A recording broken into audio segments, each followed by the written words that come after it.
Hello and welcome to the Gaggle, where we challenge and, if necessary, destroy media narratives. I'm George Szamuely. With me today, of course, is co-founder of the Gaggle, Peter Lavelle, host also of RT's talk show, Crosstalk. So over the weekend, the $1.9 trillion package passed the U.S. Senate. Now it's destined to go back to the House of Representatives. There'll be a vote. And then it will end up on President Biden's desk, which he will duly sign, and the law will be implemented.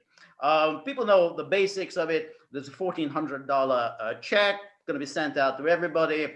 Massive, $340 or so billion for the states. Subsidies in the healthcare. But one of the one thing that was missing was the proposal by Bernie Sanders to have the federal minimum wage raised to $15 an hour. This was voted down substantially by 58 to 42. But one of the least noticed aspects of this legislation, which could have the most profound impact on the United States, is the return of welfare. So if people remember history, during the 1970s and 80s, there was one particular welfare program that became very unpopular. There was a so-called AFDC, Aid to Families with Dependent Children, because it was thought to breed a culture of poverty. There was young women were having children even though they didn't have any husbands or any means of supporting themselves, and they automatically got money from the government. If they had another child, they would get more money and so on. And this was finally reformed during the 1990s when Clinton was president, Newt Gingrich was speaker, and it was changed to kind of a work program, and that it would be, the money would be distributed by the states. Women would still have to go out to work. In other words, welfare was tied to work requirements, and you could only have it for 5 years. So this prevailed from 1996 to the present, but now the old AFDC programs appears to be back. $300 for each child for each woman.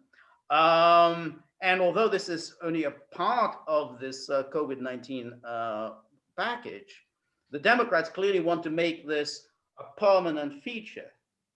Now, some people say, oh, great, well, welfare, that's good. We give people money and that's good, we'll look after them. But you can look at it in another way. Welfare is a nice little gig for corporations. Corporations can then excuse themselves, shipping jobs overseas, importing labor from abroad, that they can undermine domestic labor, offshoring, and then they can say, hey, well, nothing to do with us. There's a nice government-supported program that can look after everyone. So before everyone rejoices that there's a welfare program, they've got to think about the consequences. Why is this welfare program being welcomed by corporations? It provides them with justification for essentially screwing over the American workers. All right, Peter, what's your take? Well, also, I mean, this is returning to what is just an utter stark failure of essentially what they want to do is they want women to marry the state and have children with the state. Okay, a man isn't needed, and men are basically tax farmers. They're just the ones that pay the taxes to make sure that they can pay for the women married to the state. There could be ways to deal with it differently, and I'm open to it because I want to support families. I want families to be able to grow. We know that people want to have families and children, but what we've seen from the 1960s, and I would even argue all the way up to the present, but particularly the time period that you pointed out, is that destroyed the families. It destroyed minority families, particularly Black American families. Okay, so good intentions, great. But look at the outcomes, okay? And and then plus this it creates so many disincentives. I am not a libertarian, okay? I'm not, and I am actually for government spending on things that are very well thought out, okay? And I do believe in giving people tax cuts for children and things like that. But doling out cash, Right. We've already been there. I'm not saying I'm going to close the door on it, but my position is we can't go back to what we were doing before, because you create this dependency, then that you create resentment, because it also adds to the inequality. And then, basically you just have enough money to get by. Okay. Now, being poor in America is different than being poor in Mexico. Okay. However, if your aim is to protect families, right, then I think you need to rethink this. I mean, right, this is the time-honored way from the left, is just throw money, and they're throwing a lot of money out there right now. That's right. I mean, we have to worry about issues of inflation right now, because there's been so much money injected. A lot of this stimulus money, if we go back to the CARES Act, there's still $1 trillion floating around out there. It's not being spent. I mean, this is just obviously, they got a little bit less than 2 years. They're going for it. Okay. Now, Joe apparently is going to go for a huge infrastructure project. It should have been the other way around, Joe. Right. Because I think there's a lot of consensus on what we need to do with infrastructure. And with this $1.9 trillion bill, 9% of it is for COVID. That is completely unacceptable for me. What I would have done, I would have separated it out. What are we doing right now? Okay, with the checks, with other help for people, short-term, low-interest loans for small businesses to get back on their feet. Okay, things like this. To get the economy. And plus, one of the things, there's this very Machiavellian on the part of the Democrats. With the lockdowns coming to an end, at least in what you and I are now calling free states, okay, the economy is picking up, all right? Not in every single metric, but they want to steal the thunder and say, look what we did. No, this may actually suppress economic growth if you tell people, the cash is on the way here. Again, I'm not a libertarian, and I'm not hard and fast in these things. And I do believe people want to work. I'm not like the Mitt Romneys, okay? But this is not very well thought out. And then, I'm sorry, I have to mention it, George, giving out cash payments to minority farmers, okay? Farmers. Okay, I'm for helping farmers, okay? But no, this is targeted just to minorities, okay? There's no majority anymore in America, okay? Everybody, it's true. Maybe white people have a plurality, but they're not the majority anymore. So can we get off this hobby horse? And plus, that will create resentment. Why? Just because that's racist. You're discriminating against me, against my the color that I was born with. Okay, that's going to cause resentment, and it's certainly unnecessary. It should have been much more universal. And the fact that not one Republican voted for it is going to come back and haunt them. Okay, because what Biden is terrified of doing is repeating the botch job that when he was vice president under Obama. But you're missing the point. You didn't bail out Main Street, and you're not doing it now. You bailed out your friends, and now you're just having pork for all of your special interest friends. Okay, I don't think all these, the National Endowment for the Arts. Why is it in this bill? Well, why? What does it have to do with anything? Go ahead. Well, the thing is that you just go back to the welfare thing. Now, let's say you take the example of Hungary. Now, Hungary has a specific problem, the problem that Russia also has, which is a declining population. So therefore, there is at least a public policy aspect saying, okay, we want to arrest the decline, or at least we want to retard the decline. You can't have arrested, and therefore, the way we do it, we encourage people to have children, but it is done via a tax credit. In other words, you actually have to be earning an income. In other words, you have to be able to show that you can support a child, and then you get a tax credit. The way that you have the United States, the United States doesn't have a declining population problem. But what is being— Hang on, George, can I just interject here, because hang on here. Yes. Yeah, but with Hungary, is it the more children you have, the more your tax liability goes Right, down? It's exactly. just But not the one point is, you child, still right? have to, yeah, no, that's right. Yeah, exactly. Your liability keeps going down. It's But important. yeah, but here in the United States is that the more children you have, the more money you get. So it's basically it's going to be $300 per month per child. So you have, yet another child, yet more money. I mean, the reason why AFDC got such a bad rap, because it was creating a culture of poverty. In other words, a culture of dependence. And then, people would grow up in that culture of dependency, and that would lead to all sorts of social pathologies and crime and so on and so forth. So that was the reason why there was reform, the welfare reform. But the Democrats have now moved completely away from that kind of Clintonian famous slogan, "We have to end welfare as we know it." So it's kind of gone right back to a kind of pre-1980s view of welfare. It's it's something. It is again going to create the culture of dependency and all the associated pathologies with it. But as I said, there's another aspect of it, which is, and some of the Democrats are now talking about, is that whole universal basic income. Let's just pay everybody some money. They don't, whether they work or they don't work, which sounds great. Okay, everyone gets an income, but it then provides a justification for no jobs. You can say, hey, well, we can just do whatever we like. Corporations can do what they like. They can just ship jobs out, because there is a sort of a superficial kind of flaw that supports everybody. And that relieves any pressure which should be applied against corporations, which is, don't dump essentially people onto the backs of the taxpayers, and that we have to subsidize them, because you as corporations have enjoyed all the subsidies from taxpayers for years. All of these big tech enjoyed these subsidies from the taxpayers for years, but they don't do anything in return. Instead, they ship jobs overseas and then dump all of the people they've laid off onto the backs of the taxpayers, who have to pay them their unemployment benefits. So, but what one possible trajectory is a new serfdom, and we've talked about this repeatedly here.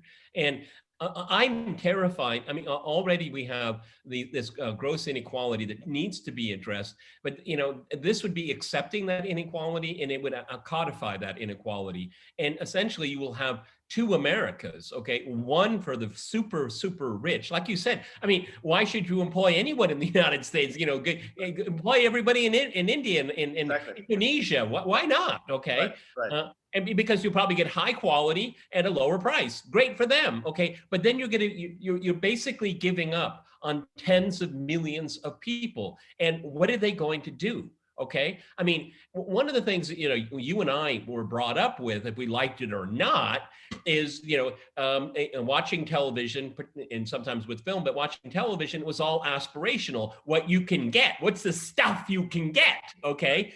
And, if you put people in a situation like that, they're going to be basically worried about just shelter, electricity, water, some clothes on your back, and some food. That's about it. Okay. I mean, maybe some money for the metro or the bus or something like that. But I mean, you're basically saying that you're consigning these people to a second-class status. Right. And that is not a very good idea. I mean, it may be a good idea for some other places in the world, but that is not part of the ethos of America, or this is an ethos they want to change. And I certainly think they do want to change it, okay? Right. So, but you're absolutely right, because what the media, the liberal media, will show this is compassionate, but you have corporate America doing, exactly. Finally. Yeah, exactly. Cut loose. Yeah, exactly. Go, fine, pay these people a kind of a basic minimum income. And then we basically, can wash our hands of it and just do what we like. You go on shipping jobs overseas, importing tech workers from Nigeria or Bangladesh to replace American workers. We're under no obligation whatsoever, because, everyone's taken care of by the state. It's an awful sort of system. It's almost like the essence of Neo-Liberalism. We just create this, as you say, a serf class, and while we look after our corporate fat cat friends.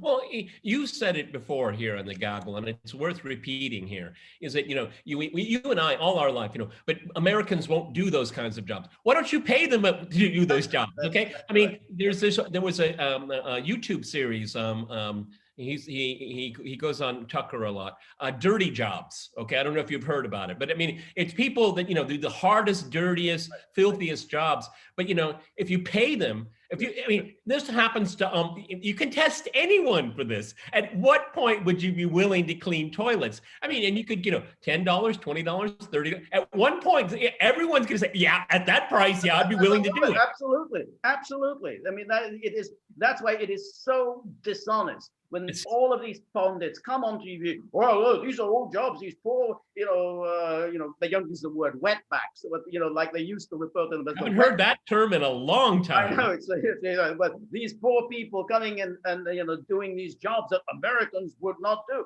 Of course, Americans would do it. There was absolutely nothing wrong with washing dishes, cleaning toilets, picking up refuse, if you get paid for it. You're not going to do it for $5 an hour. You're not going to do it for $10 an hour. Somebody offers you $50 an hour, absolutely you would do it. If Cesar Chavez were alive right now, he would get his guys that made it across the border legally, that are picking lettuce. He would be in Texas right now saying, let's create a human shield. We don't want any more people here. Remember, Cesar Chavez, he was the one that was so adamant about allowing people in, because he said, you're destroying them for the people that are already here. And they're Americans now. They pay taxes, right. Okay? And he was above board. He was, do everything legal. People have such a myopic memory, all right? And it's the same thing. I mean, this whole thing, and this is a separate topic, but, just replacing the current electorate in red states, okay? But, now we have,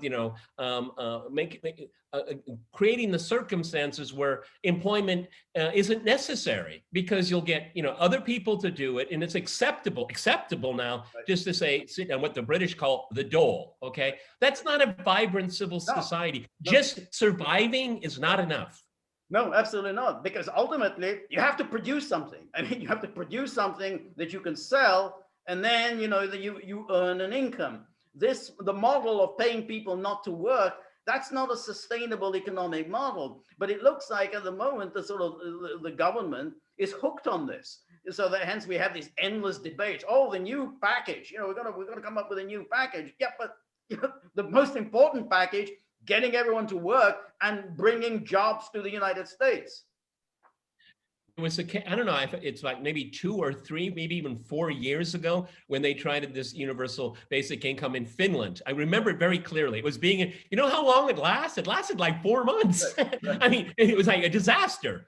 It was an absolute disaster. Now, for me, there's so many different caveats. And the reason why I was thinking of Finland, which is a very, it has high productivity, it has a very cohesive society, it has a very strong national identity.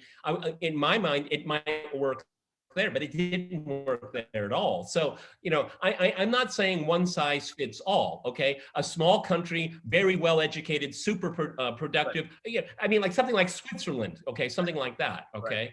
Right. But then when you start scaling it, it's a lot more problematic. Exactly. I mean, taking these kind of models where something can work in a small country with a homogeneous population. Yeah, okay, there'll be some people who don't want to work and prefer to live on welfare. Yeah, that can work. Cannot work in a very huge, diverse country, socially, culturally, in every way as the United States. And again, we saw that, what happened with the old welfare programs. Obviously, it wasn't working. Everyone knew that this isn't working. So it had to be changed. But now, kind of going back to this, now the Democrats may well think that this is good. This is their base. They're now, putting people on the dole. These are now their voters, just like they're bringing in people from Central America. They will all become American citizens. They will all have the right to vote, and then this will entrench the Democrats permanently in power. It's a strategy. I think it's going to be disastrous for the United States, but it is at least a political strategy. It's a strategy of throwing the baby out with the with the water, because you'll get a short-term gain. Of course, on the face of it, it sounds, you know, very progressive and popular, warm and fuzzy. But the implications of the welfare state that we saw in the 60s all the way up to the 1990s was devastating, devastating. And they want to return to that for short-term political gains. That's what it looks like here. I mean, it's really interesting is that with the tight margins in the Senate and in the House, they're trying to pull this stuff up. It means they're desperate. They are terrified. Okay, it's a fascinating issue because they have extraordinarily tight margins, and they're pushing through a very radical agenda. Now, this thing with the welfare, no one really noticed it, particularly because the media have deliberately miscast the issue. They talk about tax credits. It's nothing of the sort. It's not a tax credit. It's a straight cash payment, irrespective of whether you're working or you're not working. It's nothing to do with a tax credit, but the media deliberately present it as a tax credit. So you have that. You have this drastic policy that they're pursuing, south of the border, encouraging everyone to come in, and they know that they're doing this. Of course, they know that they're encouraging people to come in, and now they're pushing forward an amnesty. And now, over the weekend, you probably saw now, Manchin of West Virginia is wobbling on the question of the filibuster. So they may well try, get rid of the filibuster and try to push through an amnesty, as well as the voting rights bill that we were talking about last week, getting it through, out of the door within this very, short period of time until the midterms. The interesting juxtaposition is if you look at FDR's New Deal, which eventually the Supreme Court threw out a good part of it for being unconstitutional. So what? Because I'm really glad what FDR wanted to get people back to work. Yep. See, that's the juxtaposition. They're not trying to get people back to work. Exactly. They're not trying to create jobs. What they're trying to do is to smother everyone with helicopter money for the next 18 months. That's what this is about. That's their time frame. That's their runway, 18 months. Right. And the interesting thing is too, if you look at the way a lot of this 1.9 trillion, it's difficult to conceive, trillion dollars are going to be spent. It's going to be, some of these things won't be spent until 2024. So you're telling me they're not thinking about the election cycles? You bet they are. Okay. No, exactly right. And that's what it is. It's creating a kind of a welfare culture, a culture of dependency and votes. It isn't about, we need jobs. It isn't about how do we produce, how do we, bring manufacturing industry back into the United States. It's simply creating this dependency. And same thing with, all this talk of, the federal $15 an hour minimum wage. It's not that people aren't getting this $15. It's a meaningless notion.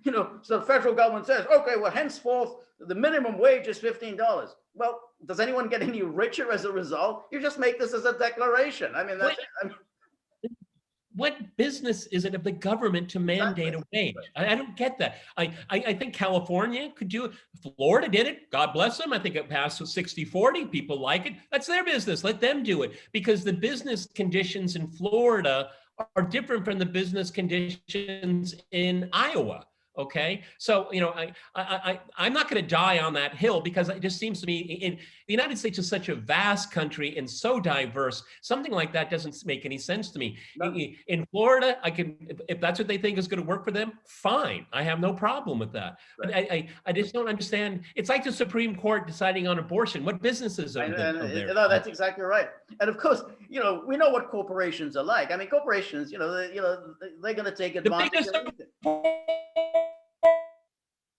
Orders of $15 an hour. Right. Yeah. So it's like, what are they going to do? They're going to say, okay, we're going to hire as few people as possible. Okay, we'll pay you $15, but instead of 2-3 workers, we'll hire one worker and make him do 2 or 3 times as much work as he did before. I mean, they're going to get out of it, and there's nothing the government can do about it. Or they'll just hire some people from India and just check up on them on Zoom. That's right. Exactly.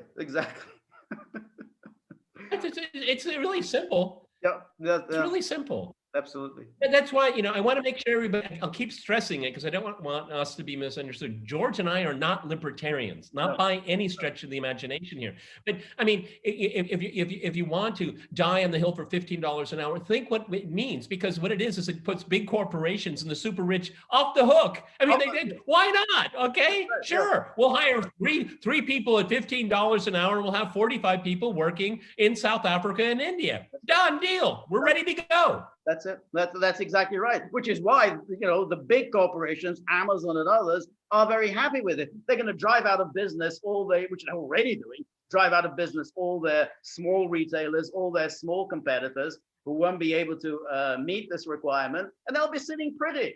I mean, it's an amazing thing how sort of this idea of the kind of the left is doing the bidding of essentially, the corporation. But that's kind of been true of neoliberalism all along. This is one of the things that makes neoliberalism so toxic is that it's so easy to sell in such a saccharine way. The empathy and have a heart. And how can you sleep at night? No, I can sleep at night very well because I see the damage that you're creating. There's the verdict is in. This system stinks to high heaven. It's destroyed tens of, maybe 100 million families. Okay, I mean, what else do you need to know to stop and rethink this? Because what they're doing now is on steroids. That's right. That's exactly right. All right, Peter. We will maintain our customary laser-like focus on the doings in Washington, depressing though they undoubtedly are. Look us up on Rumble. We are now on Rumble. And please, if you like, share. If you like the gaggle, please like, share, and subscribe. See you soon. Bye.